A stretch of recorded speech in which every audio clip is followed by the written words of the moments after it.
So a little while ago, we asked our listeners a simple question. Have you ever experienced something you couldn't explain? And people wrote in, not with big dramatic movie-style ghost stories, but small things, personal things, a cold room that didn't make sense, a voice, a feeling, the sense that something or someone was there. And what was interesting wasn't just the stories themselves, it was how people talked about them, carefully, almost apologetically, like, I know how this sounds, but it happened. Today's episode is about those moments. The ones that sit just outside what we can easily explain. The ones we tend to file away, or laugh off, or just not bring them up at all. We're talking about the paranormal, but not in the way you usually hear it. Not just ghosts and UFOs, but the question underneath all of it. What do we do with experiences that feel real, but don't quite fit into our understanding of the world? Our guide for this is Neil Nixon, a writer who spent years collecting these kinds of stories and thinking about what they might mean. Not just whether they're true or not, but why we keep having them and why they stick with us. You're listening to the Undercurrent Stories podcast, and I'm Bob Wells. Stay with us, and I hope you enjoy the show. Hello and welcome to Undercurrent Stories, Neil. Hello, Bob. Great to have you on. And I'm really interested to hear more about the paranormal. I think what we've done on this one is we've asked quite a few of our listener friends for some questions on this. Right. So I think it should make for an interesting broadcast. And I'm gonna warn listeners at this moment in time. It's not paranormal, but we've got a bit of background noise, haven't we, Neil? We have, yeah.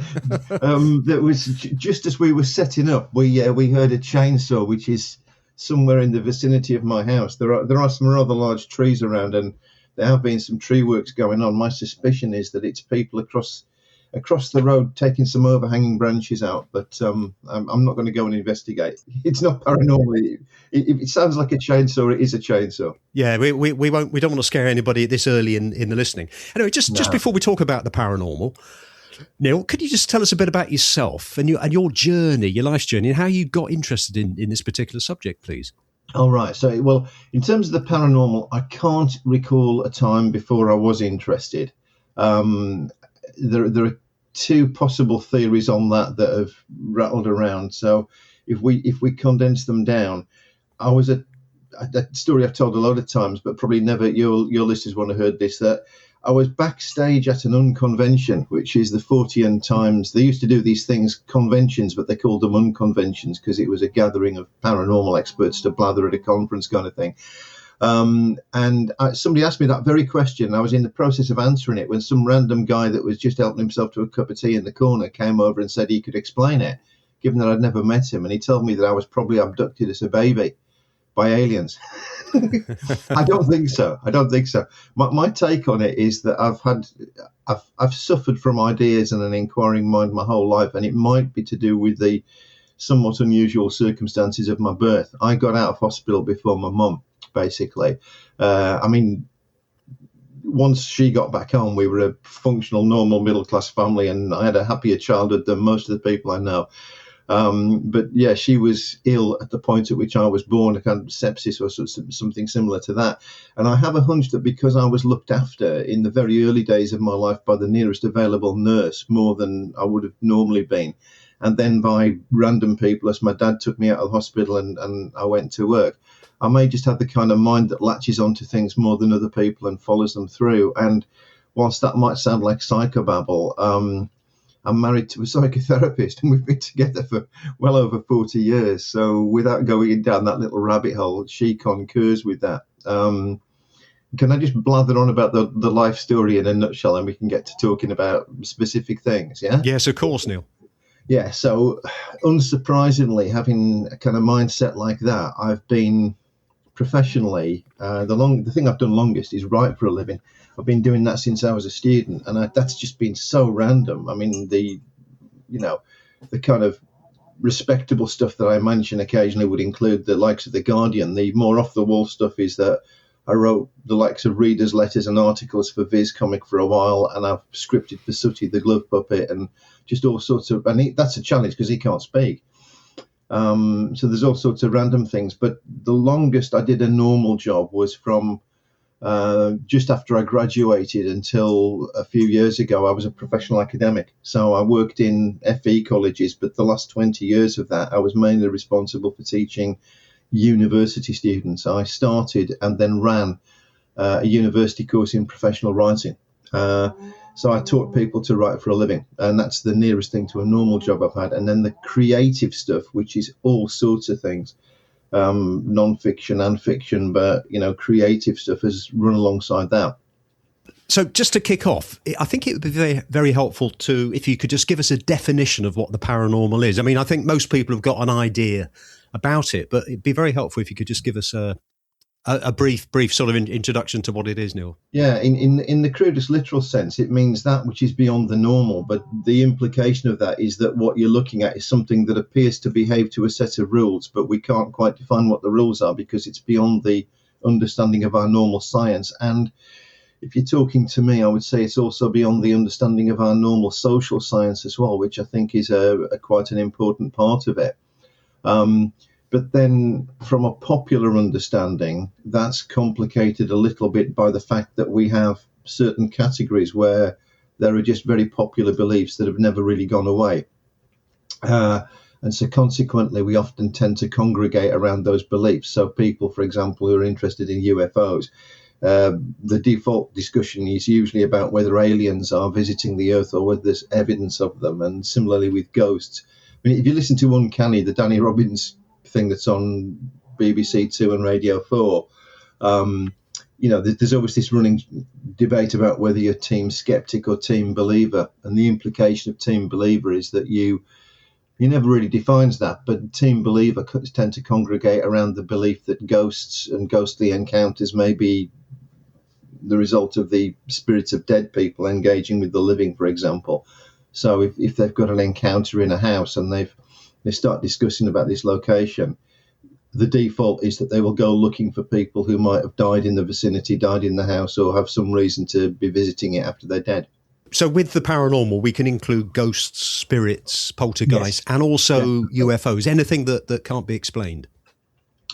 Yeah, absolutely. So those are the popular areas. I mean, clearly there are other things that appear to defy science or social science. So if you go to a paranormal conference, you'll quite easily encounter people who discuss bizarre coincidences, things that are almost beyond the probabilities of chance. People who've got precognition, all sorts of things. And one thing that drives it is that there are tantalizing cases in most areas of things that appear to go on beyond the paranormal, that maintain the belief in them because they are well known and they're very difficult to explain away. So let's take some examples here.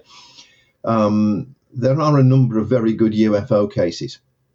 So something I discuss when I do my live talk on Paranormal Kent, for example, is that it only lasted for 30 seconds, but the West Malling incident of 1953, two aircrew in a Vampire jet encountered a fast-moving bright object in the sky over mid-Kent, basically. And in all probability, it was something paranormal. It was some atmospheric phenomena we don't understand. And if you drill down into the Ministry of Defence at the time investigating that, what subsequently came out in a publication called the Condon Report, aircrew were encountering odd things like this. And that's paranormal. And my take on that is that the most logical explanation is that it was a paranormal event. But then elsewhere, there are cases that drive paranormal belief where actually the more you look into it, the less there is that seems to be paranormal. So the Loch Ness Monster, there are very large anomalies there. There are things that we didn't expect to find, but there's been so much investigation of that stretch of water that the chance that there's large aquatic descended from prehistoric creatures living there seems to be virtually nil. Yeah. That one's been, I mean, you still see it on, obviously the social media side of it is still very lively, but there was 2019, there was a team from the University of Otago in New Zealand went up there, and they've probably put the last nail into the paranormal coffin because they did a DNA sample all over the loch, and what they found was levels of DNA of eels everywhere at levels they didn't expect to find. The place is brimming with them. Yeah, which might be that add that to the hoaxes and the misunderstandings of things, and you've probably pretty much explained it. So what you're saying there is that the collective volume of them could well look like a monster in the same way as a murmuration of starlings forms one body.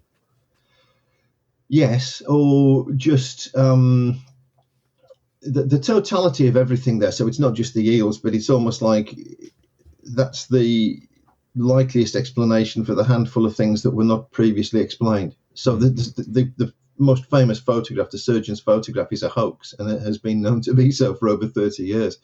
Now, that doesn't stop people. The paranormal is also an industry, and I don't want to name a name here, but I know somebody who's involved in making documentaries that turn up on the kind of more marginal channels in the UK, and they know full well that they're making documentaries for people who come on from the pub. So the standard of proof doesn't have to be exactly peer reviewed. So they will happily trot out the Roswell case in ufology as if it's still a genuine mystery, which it almost certainly isn't. I'd like to talk about ghosts, but before we talk about ghosts in a bit more detail, what's the difference between a ghost and a poltergeist? Now, you see, these are really good questions, because the truth is that there's a dividing line between the two that is somewhat blurred, to say the least, because there are cases of apparent apparitions where things move and apparitions are seen. But in the simplest, crudest, traditional terms, ghosts are spectres, things that are seen. They appear to be there even if they're not solid. And they appear to behave as if they've got some kind of intelligence, or they're repeating some kind of intelligent pattern, basically. So an example of a ghost for those purposes might be a very famous encounter underneath the city of York, where effectively a Roman legion appeared to cross a tunnel. And the weird thing was that they were only visible from the knees upwards. They were apparently walking on the Roman road that was known to be underneath there, but was not visible, right? That's famous ghost encounter. Poltergeists are basically noisy spirits. They physically manipulate the environment around them. And in certain cases, you might not see anything doing it. You might just see the phenomena. You might see things just take off and fly through the air with no apparent hand or anything else propelling them. And they're often more destructive and basically angrier often. They're more about, they're chaotic in ways that, they will impact your life more than just seeing a ghost. Have you personally encountered either a ghost or a poltergeist in your life? No. I've encountered many people who, so I didn't really finish the career thing. When I packed up being an academic, I just went towards writing and talking about the things that I'm most interested in. So I do a lot of talks. I mean, I've got stuff up on SpeakNet where you can book speakers. So within reason, any random group can book me. And because I've been booked to do a lot of paranormal talks, I've encountered, it's just a default, really. You can't get out of the room normally after a paranormal talk without somebody wanting to come up and tell you the strangest thing that happened to them. And by and large, they've not gone for publicity. These stories are not particularly well known. The last thing they want is you to put them in touch with the media, or even often somebody like a research group with resources, which I've got contacts with. And I just hear a lot of these stories. I've heard loads of ghost stories. I heard a really interesting one not long ago about, and this is typical. I mean, if you listen to things like Uncanny, this often happens where people encounter ghosts and for various reasons don't decide to share what they are seeing, and then it becomes a bigger issue for them, and then they decide to share it, and then they often share it with somebody who was also keeping it quiet. And I heard an interesting story that the person telling me this had lived in a very old house in Cambridgeshire, and she'd seen somebody dressed in Civil War dress, basically, a man dressed as if he was ready to fight in the Civil War, the big boots and whatever. And she'd seen him in her house, her very old house, and this had upset her, but she decided not to tell anybody. And then when she told her husband, he said, well, actually, I've seen that as well, and I've decided not to tell you.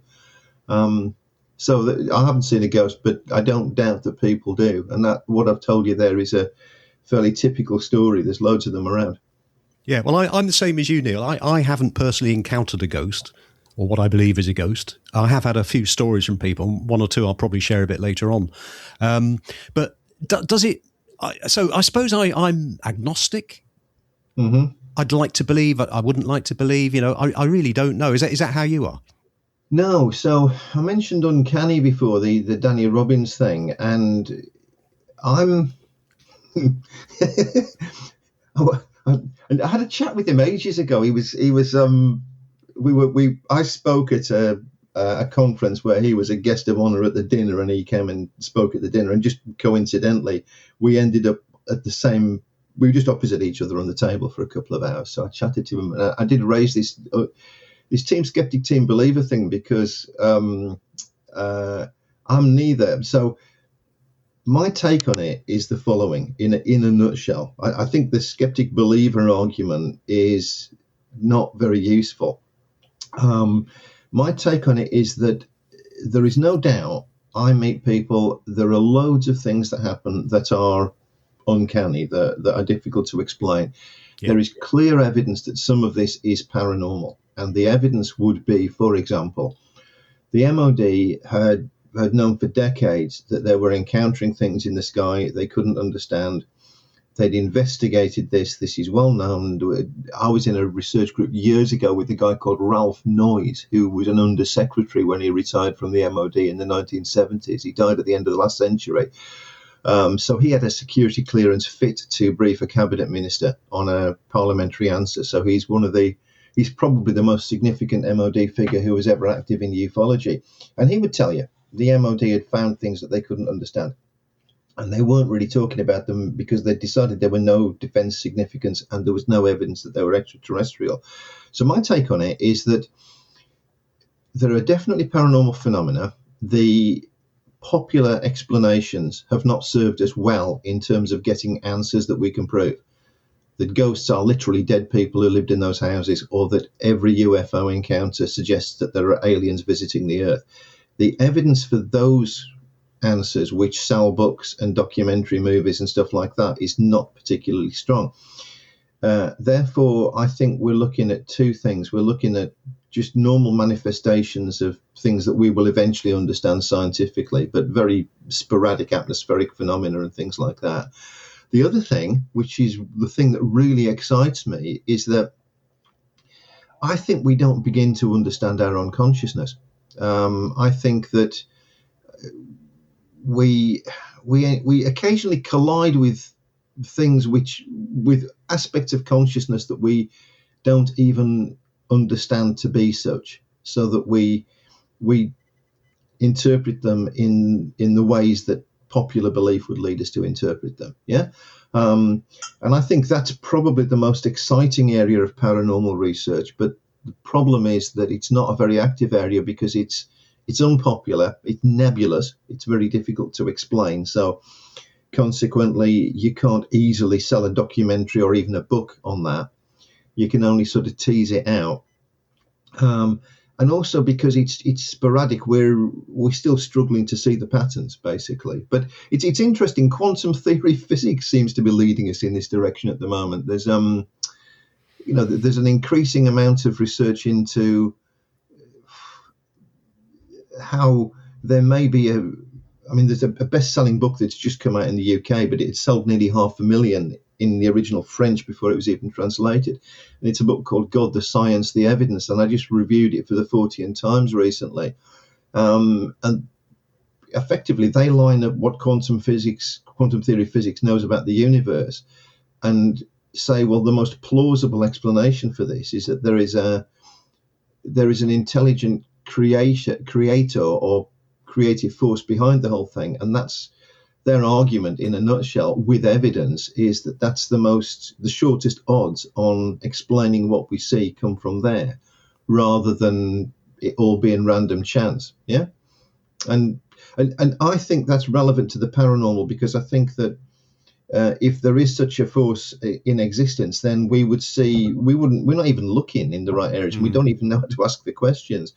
But I think we would see manifestations of it, and then we're just struggling to understand. Yeah. There's 2 points on that I'd like to raise, and these emanate from questions that a couple of our listeners sent. One was, and you mentioned it a bit earlier on, we seem to have, as a society, not everybody, as a society, we seem to have lost our sixth sense compared with more primitive societies. These days we're bombarded with data and information, and I think we've probably lost a lot of that sixth sense, which our ancestors might well have had. And the second bit about that, you perhaps you could comment on that in a minute, but the second bit about that is the quantum thing. Somebody mentioned about Schrodinger's cat. You'll know that, where the cat was in the box, and you don't know whether it's dead or alive. It could be dead or alive at the same time. Is there a link there between what you were talking about with quantum? Well, yeah, there is. So if we go with that one first of all, the link is simply that we may not completely understand all the possibilities of states of existence. So I don't want to go down a rabbit hole here, but I'll just say this much. There was a really interesting experiment done in a place called Wellesley College in Baltimore they reported it in 2024. And the gist of it is that 2 groups of mice were anaesthetized, and what they looked at when the mice came round, one group had a stabilizing chemical, the other lot didn't. And the stabilizing chemical was applied to the part of their brains where the brain cells form. And these mice orientated themselves more rapidly and found their way back around a maze than the other group, right? The experiment is absolutely nibbling at the edges of what the experimenters are interested in, which is that we know a thing that Einstein used to call spooky action at a distance, basically quantum entanglement, that particles a long way apart from each other can act on each other. And we know this is true, but we don't necessarily see the purpose of it. Yeah. And yet, if we assume the universe didn't arrive by accident, or that the things that exist in the universe at least evolved to exist for a purpose, even if we don't understand it, then that's interesting. Now, the point of the experiment was to begin to look at, well, could quantum entanglement affect our consciousness? In other words, could there be influences from outside that are affecting where your brain cells actually begin to develop, i.e., at a molecular level, could this actually, and I mean, it is, no pun intended, but it's a quantum leap from that to say, well, actually, consciousness is external or partly external to us. But that was the point of the experiment. So the Schrodinger's cat thing, in other words, can you exist in 2 places at one time? Well, if consciousness is partly external, then we might perceive ourselves as individual and making our own decisions, but we might well be wrong, yeah? And if that's the case, then a whole lot of other things, do become... Yeah, they're allowed into the argument, such that things that we experience in a very uncanny, marginal way might actually be real experiences. We just don't know how to capture them and focus on them. Yeah. Yeah. So with regard to the sixth sense, I think that's a good question, and it's relevant to that. But we societally and like socially, we value it less. I mean, it's not as simple as that, because the internet has been a big enabler for the paranormal. You can't move if you get to certain places on the internet, the paranormality and whatever is discussed, and there are silos of belief. So it's put rocket boosters, again, no pun intended, under the beliefs that we're being visited by aliens. In spite of the evidence, it's revived cases that were comprehensively debunked years ago, like Roswell, for example, where you still find people talking about they believe in that. The other thing about why we're probably experiencing the sixth sense less, it's to do with the amount of time we spend online. I mean, we don't use our brains quite the same way we did before. And I've read a couple of the more recent books on that. There's The Anxious Generation, which is just explained something to me that in the last days of academia, again, I don't want to go down a rabbit hole here, but there was when we used to enroll students, we ran a parallel system. Everything was done electronically, but we ran a parallel paper-based system in case all the electronics went down, yeah? And one year, not that long ago, we knew we'd interviewed quite a lot of people who presented with more mental health problems than we'd ever seen, and therefore they were arriving with medical documentation and stuff. But the enormity of that didn't hit us until we'd actually finished the enrollment. And the paperwork, as the guy that ran the course, the paperwork was literally sitting on my desk, and we didn't need it because we knew that the electronic system had done all the work for us. So this stuff was on its way to be either filed or shredded.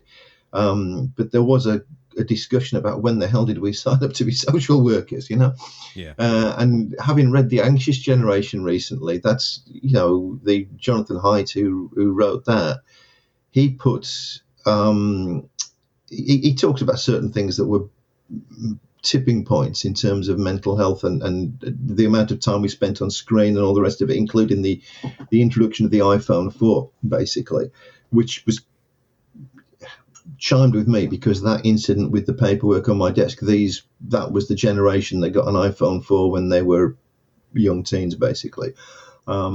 So we spend more time in that reality. Consequently, we spend less time trying to be intuitive, and therefore the manifestations of sixth sense experience probably are less than they were. Yeah, I'm aware of that book. I haven't read it, but I'm aware of that particular book where he talks about the generation that you've been talking about, you know, the sub-teens, and the potential dangers of being addicted to phones where they're not actually developing part of the brain that you would normally expect them to develop, which can have later consequences with mental health. So that's an interesting book. Just on the subject of telepathy, I think, well, I say we haven't really discussed telepathy yet, and I would put that almost on the sixth sense. I think most of us, including myself, have possibly had experiences where, for example, there have been occasions where I've been thinking about something and then the phone goes and it's that particular person, and you might not have heard from them for several months. I think that's quite a common thing, isn't it? It is. I mean, it's both useful and a little bit frustrating that in my entire lifetime of paranormal obsession, which includes membership of groups, reading everything, turning up at conferences. I mean, if you like, the bait these days, particularly when I go to a conference, is that I get to rub shoulders with the people whose books I'm reading. And the best learning experiences at conference now are not the kind of entry-level stuff that's selling the tickets. It's so one of the best moments I had last year, for example, was I had a few beers with a guy called Gordon Rutter at Weekend North. Well, I've crossed paths with Gordon for years. I've never sat down and had a beer with him, and we would just, you know, give it a minute, and we were just like a house on fire, basically.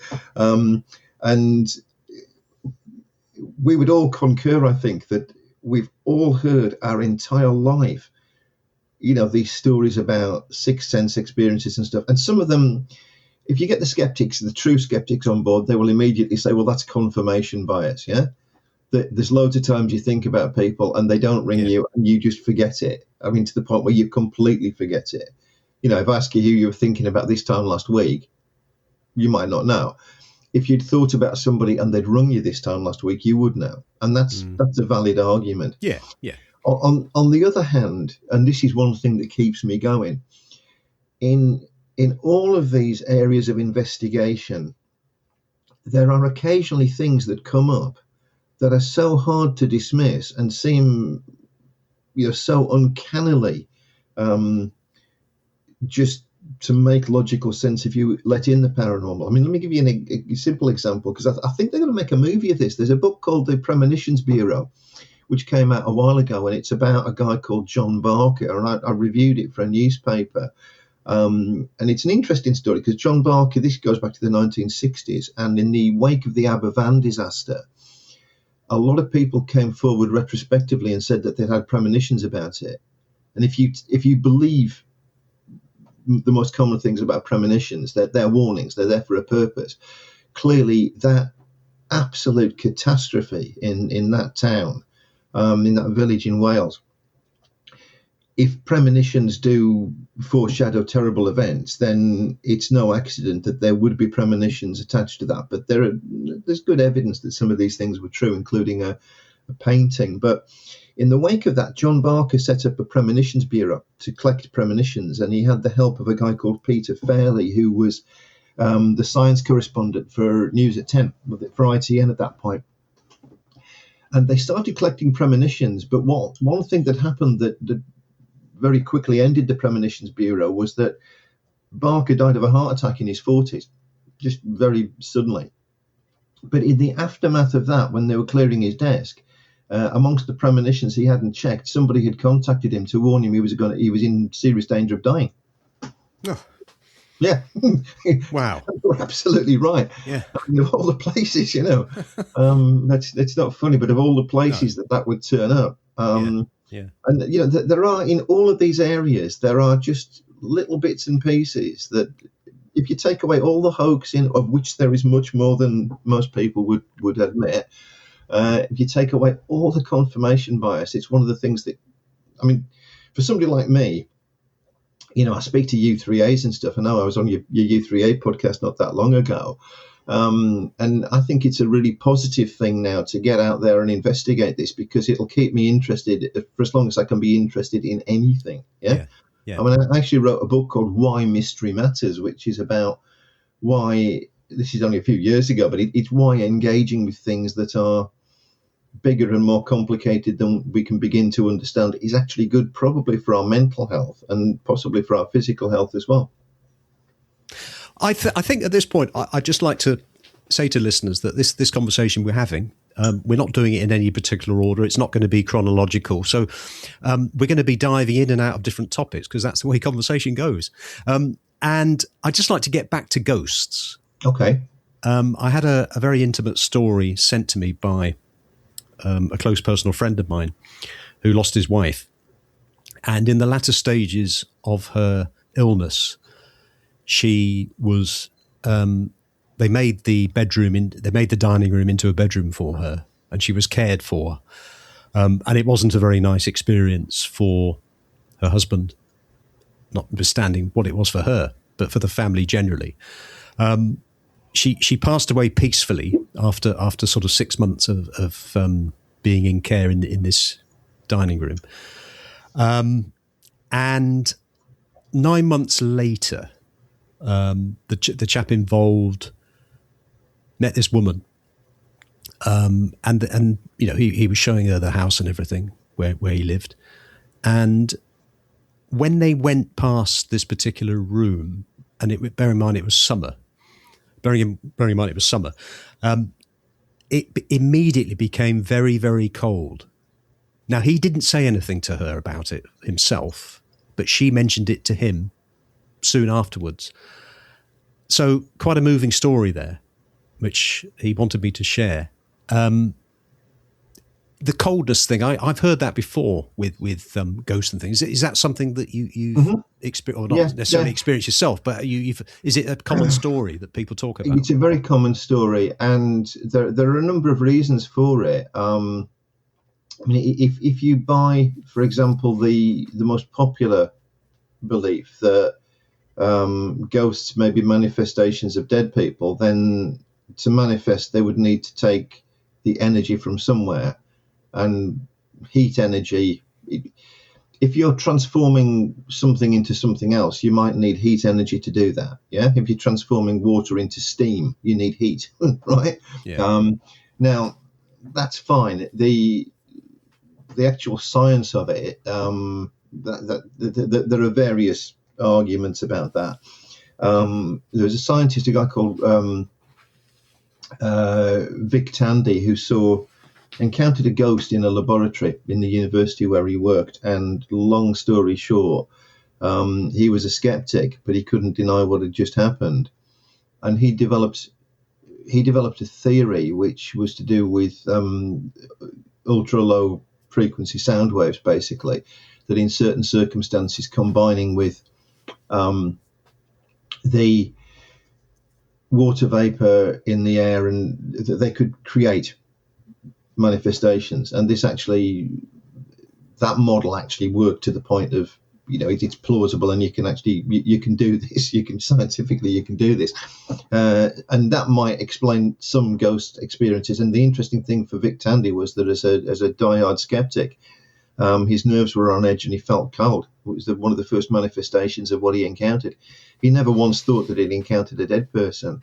Look, I don't know the person that you're talking to, but I just feel at this point, because we're talking in a general sense, I just feel duty bound to give you a skeptical explanation for that as well, which is that if you visit a property where somebody died and the person that lived with them is still there, it's whether you speak about it or not, it's just an unspoken feature of your visit, isn't it? Yeah. So, I mean, long after my grandfather died, I remember visiting my grandmother, and I never saw anything, but I was always aware of him. When I went into the house, it was because it's where he lived as well, and it hadn't significantly changed.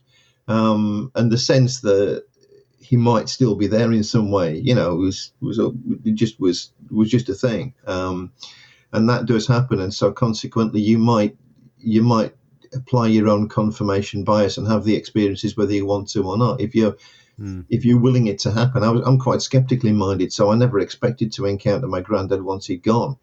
But like I say, I was in the house quite a few times afterwards before my grandmother died, and I think that's normal for people. You feel that presence around you, and then at that point, you've got a choice about what you do with the sensation you've got. And I'm not saying here I'm right or wrong. One of the most important things if I do talks on the paranormal, or if people randomly contact me, which they sometimes do because they've read a book and they find the website or something, the first thing I've got to do is listen. More than anything else, basically, you've got to be mindful that the person talking to you is probably telling you the truth. There's some noise in the background, but it's not as much as a train. So But that's not paranormal either. That's my wife.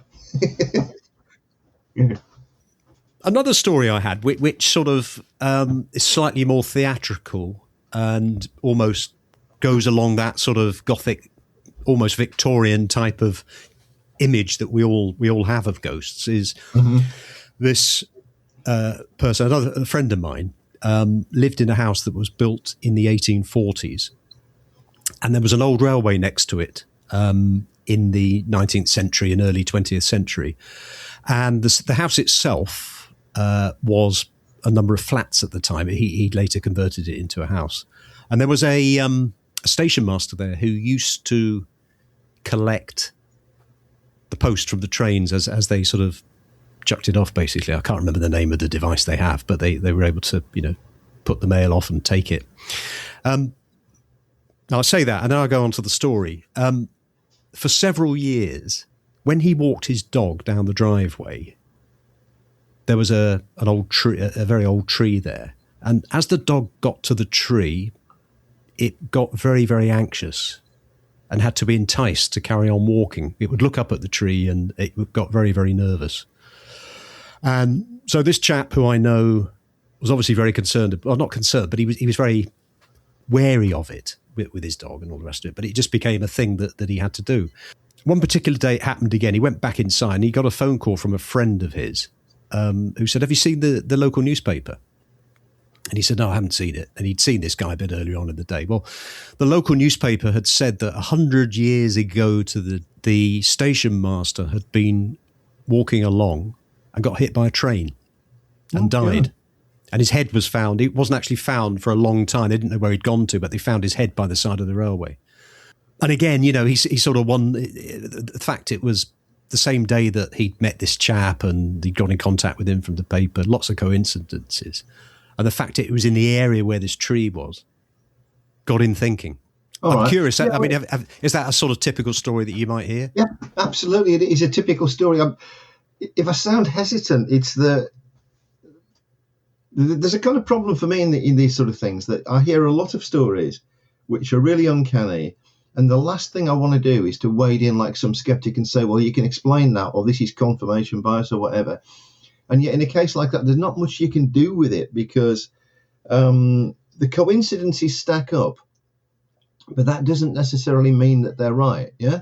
I mean, we're making a lot of assumptions on behalf of the dead, that they would observe the same calendar that the living observe, which is basically, we organise our weeks around work. That's where our 5-day weeks and stuff come from. I'm not aware that the dead have a job, right? So Why would they do that? And therefore, why apart from scaring people? Well, yeah, okay, yeah, well, exactly. But why would centenaries matter? I mean, centenaries, in a sense, they matter, and in a sense, they don't. We celebrate them, but often because it's an excuse for certain people to say we should celebrate them and therefore make money, or give them a reason to do certain things. So for example, at the beginning of this year, because to do with my radio show, I don't do much on this. We're not kind of nostalgia show, but I did see, and I do this every year, I have a look at albums that have a significant anniversary in any given year. So it's 50 years this year. So, for example, it's 50 years plus now since David Bowie's Station to Station, which in retrospect is probably Uncut gave the reissue 10 out of 10. And I don't recall the world being so overwhelmed with it when it first came out. But I think in retrospect, Uncut are right. It was just another. It was almost like at the time people were frustrated because he wouldn't get back to glam rock. And, as any true artist would, he proved that he was smarter than the critics time and time again. But in a sense, that anniversary is meaningless. It's 50 years since that happened, and it's 10 years since he died. So there's been lots of stuff recently about David Bowie. But, the 50 years is an excuse to reissue the album. If we take away the centenary thing on that particular story, but we go to the fact that the places may have an there's all sorts of things that there are common beliefs. So whilst its strongest background is fiction, there's a thing. Some people who believe in ghosts believe in a thing called the stone tape theory, which is more or less that you can imprint a memory and an emotional event, particularly on the landscape. Yeah. Consequently, places where there have been horrendous tragedies or people have died tragically, unfortunately, unexpectedly, would lend themselves to that. Yeah. Well, I get that, and that goes on to another sort of comment stroke question I had from somebody where they were sort of saying, is it something to do with the fact that time is not linear? Are people seeing echoes from the past, like films being replayed, for example, rather than spirits in the present? Well, but that is the premise of stone tape theory, which you can Google to your heart's content. And whilst the scientific evidence is not exactly strong for that, and it's a popular notion that was popularised by a British TV drama in the 70s. There is a logic, and if you were being most sympathetic to it, the argument is that's entirely plausible, and we don't have the science to prove it, and that's true. I mean, that is absolutely true, and you can't take away the uncanny experiences that people have repeatedly in certain places. My take on it, and this is not simple, but my take on it is that we'll get to the truth of all of this by chipping away the various things that we can prove will eventually chip away at all the mysteries to the point where what's left will require special explanations. I think that's the gist of it. And the Vic Tandy and his which again is easily Googleable now, his bizarre encounter in a laboratory, without going down another huge rabbit hole, part of his theoretical model about how apparitions might and how ghostly encounters might occur in certain places. What's interesting is that if you scale that up and say, well, what are the places that are most likely to host these encounters? It often is places that are traditionally haunted, particularly long stone corridors in old castles. So Leeds Castle down the road from me, famously haunted. And actually Vic Tandy's model would almost say to you, well, it's an ideal place. If you're alone there and the sound waves just slow down, you're more likely to see an apparition there than you are in somebody's high-rise flat, basically. Yeah, I was going to say the stories about ghosts, they tend to always be somebody famous or a knight in armour and they seem to go back many years, a lot of the stories I hear. No, they're not. The best known ones are somebody famous, in just the same way that most of the best known paranormal cases just keep on repeating themselves because they've got a certain media value. But sometimes the best the cases with the strongest evidence are not necessarily the ones that are most popular, because sometimes the cases themselves are quite unspectacular. So when I'm talking about the stuff in Kent, I talk about on one particular talk, I talk about a lot of paranormal encounters in Kent, including the ghost of Bluebell Hill and all the rest of it. But the one I would say where the shortest odds on the explanation are that it genuinely is paranormal is that 30-second encounter over West Molling, because there isn't an obvious other explanation, and it might have been something like a kind of ball lightning effect. That's the most likely, but that is genuinely paranormal. We still don't understand that. What's the difference between residual haunting and intelligent haunting? It's to do with repetition. So it's almost like residual haunting is just replaying a video over and over again, and it just, whether you're there or not, it plays. You interact with something that's intelligent, that it seems to be trying to reach out to you. And there are, and intelligent hauntings, the other thing about intelligent hauntings is that they, again, look, there's an hour in this, but in a nutshell, the ability of hauntings to be intelligent is proven by the fact that as the world changes, they seem to change with the world. So there was a famous case that was on one of those BBC kind of strange phenomena programs in the 90s, which was to do with apparently a haunted computer, effectively. Like a haunted computer?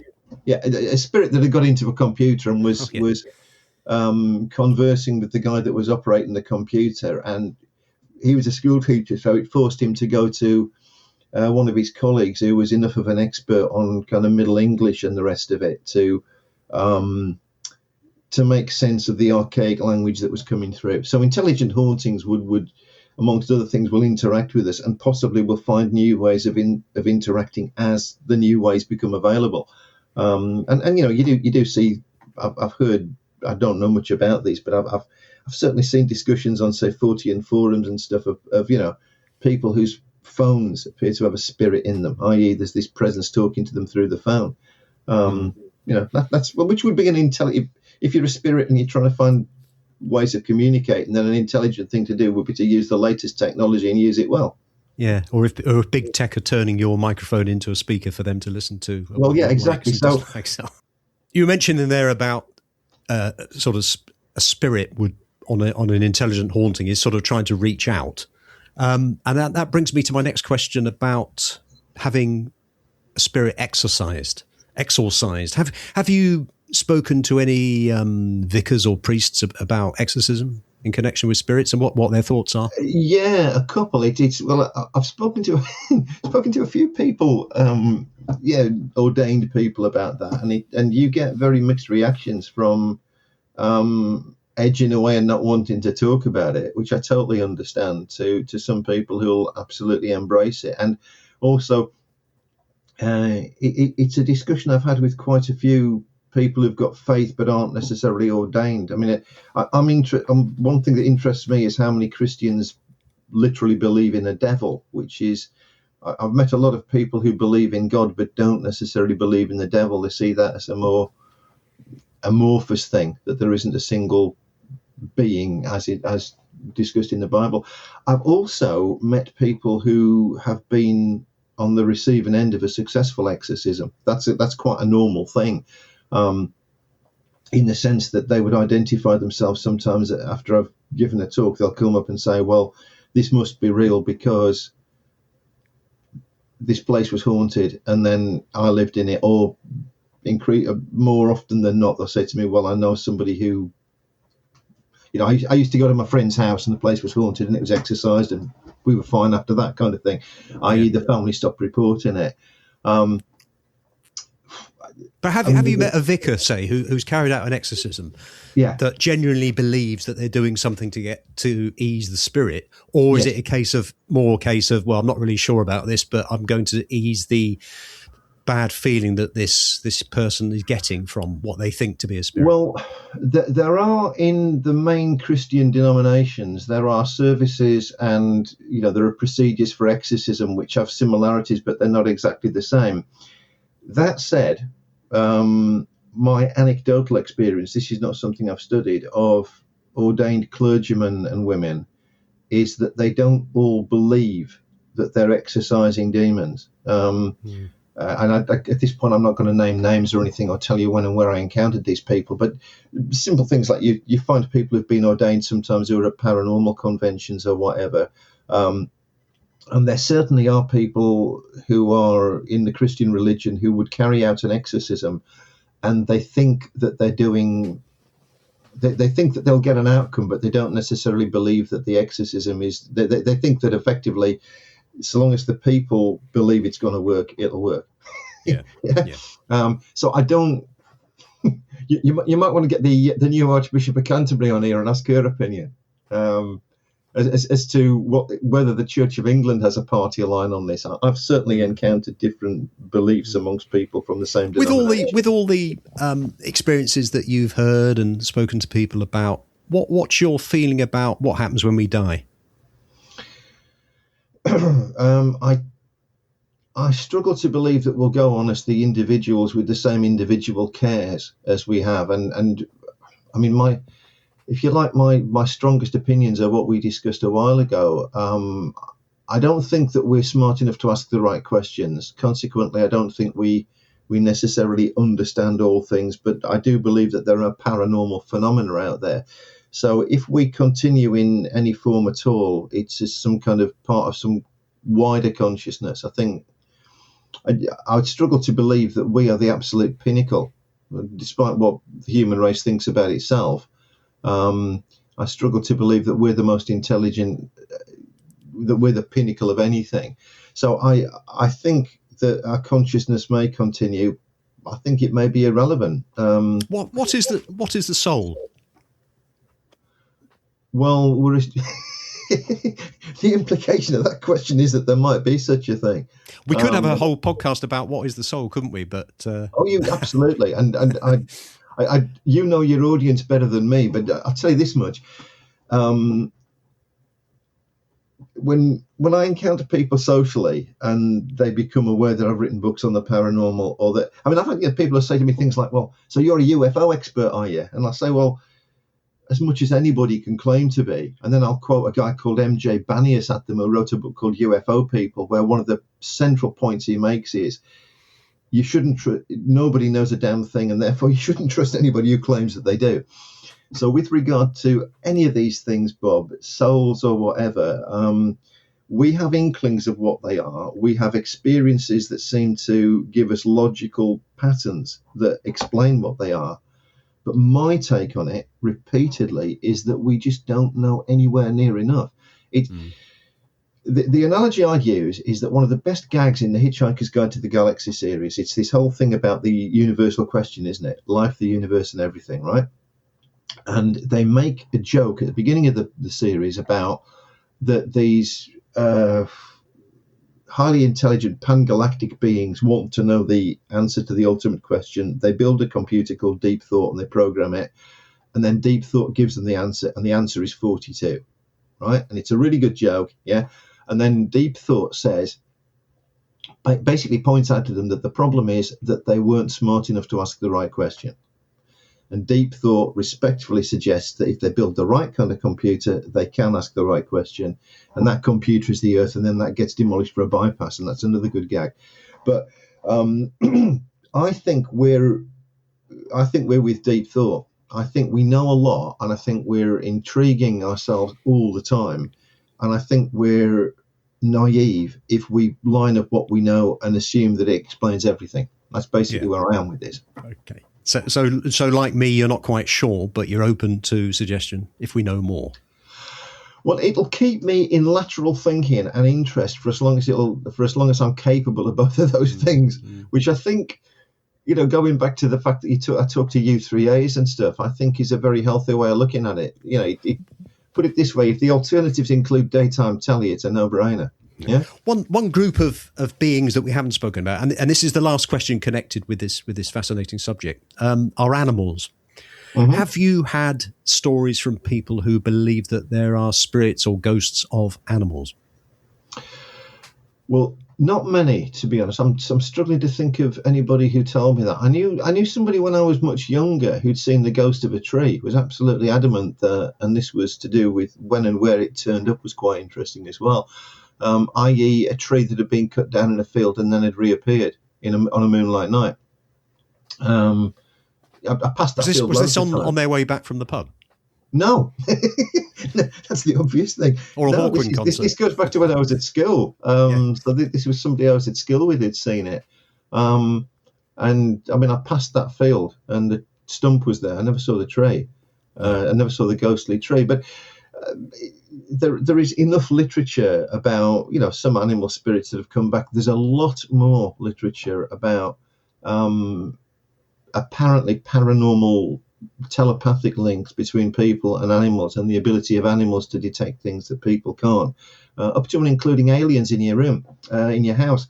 And that goes back to particularly American UFO literature of the 1960s. It's full of accounts of pets that were aware of beings or manifestations in a house that the people were unaware of. Yeah. I did say there was a last question, but I've got a bonus question, if that's okay. Yeah. What have you learned about the paranormal that could help society today? Oh, hell. I know. It's a good question from one of my former colleagues. So, loads. That first of all, that in terms of mental and physical health, this is that mystery. That book, Why Mystery Matters, it mattered to me to write it. If we want to engage with things that are bigger and more complicated than we can understand, I think that's good for us, right? Just engaging with awe, AWE, in a positive way is one of the most useful things you can do. Just to admit that there are things out there that you can experience, but you don't necessarily understand, but you still allow the experiences in. That's way better for your mental health than just endlessly scrolling through stuff. Most of the popular social media sites are basically machines to harvest our attention and data, and that's how they monetize themselves. So engaging with complicated matters, things which clearly exist but we can't understand, is good, because it will stretch your ability to understand anything. And that it doesn't matter what age you are. If you're capable of intelligent thought, then you can be ambitious in that area. Yeah. It's also life affirming in terms of just being involved in paranormal investigation, because there are little pockets of people who are professionally involved, like parapsychologists in universities or whatever, but we're all just chipping away at the edges. So it's one of the few places where you can be semi-professional and actually you can do things that are quite, that you can make a contribution, even if it's just chucking certain ideas out there. And I won't bore you with, but I've occasionally had hunches about things and ideas about things, and I've rung up other people, which is why I like talking to them backstage at conferences, because that's how certain things get developed.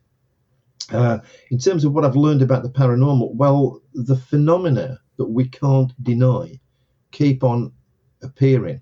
So there's something behind them. And that, again, is exciting because science clearly hasn't explained the whole lot. And these experiments now that are looking at the cutting edge of consciousness, are genuinely exciting, because they might teach us a hell of a lot more about who we are than we think. And the second, Steven Spielberg's new movie is going to be about the day of disclosure. So whilst they haven't given plot details out, by implication, it will be about us discovering we're not alone in the universe and what difference that would make, right? One thing I've learned about the paranormal is that when it pulls you up sharp and suggests that you as a human being aren't as important as you might think you are and your race isn't, that's actually probably a positive thing. If anything is going to undermine the kind of dominance of the tech bros and stuff at the moment, it would be some hard evidence that there's more out there in terms of intelligence in the universe than just ourselves. Yeah. The second you prove that there might be some science behind the law of karma, then the things that most frustrate us about the way that world leaders behave become less important. Yeah. Neil, where can people find out more about your talks, your books, and the work that you do on the paranormal? So my talks, so I'll have to spell my name out because people often spell it wrong. It's Nixon, like the old president, with an X in the middle, Nixon. But I'm Neil Nixon. So Neil Nixon plus SpeakerNet would find whatever I'm deciding to offer this week. Yeah. Things drop on and off that list all the time. Yep. I've got a website I've got neilnixon.com. You can email me through the site. I get loads of email, but the emails through the site identify themselves on my inbox. And I do tend to prioritise them because they're often more interesting than the stuff I'm getting spammed with, basically. Well, Neil, thank you ever so much for coming on the show. It's been interesting to learn more about the paranormal and hear about some of those stories that people have mentioned and your thoughts on it. And what I really like is the way you almost sort of ended up saying about how learning about the paranormal has not just helped you, but can help us understand ourselves and be more open-minded to confirmation bias beliefs. And I find that really interesting. So thank you ever so much for coming on the show. We'll put your website on the show notes, so if there's anybody who's interested, then contact you. So thank you for coming on the show, Neil. Yeah, it's been a pleasure, Bob. Thank you. And good luck with the rest of your series.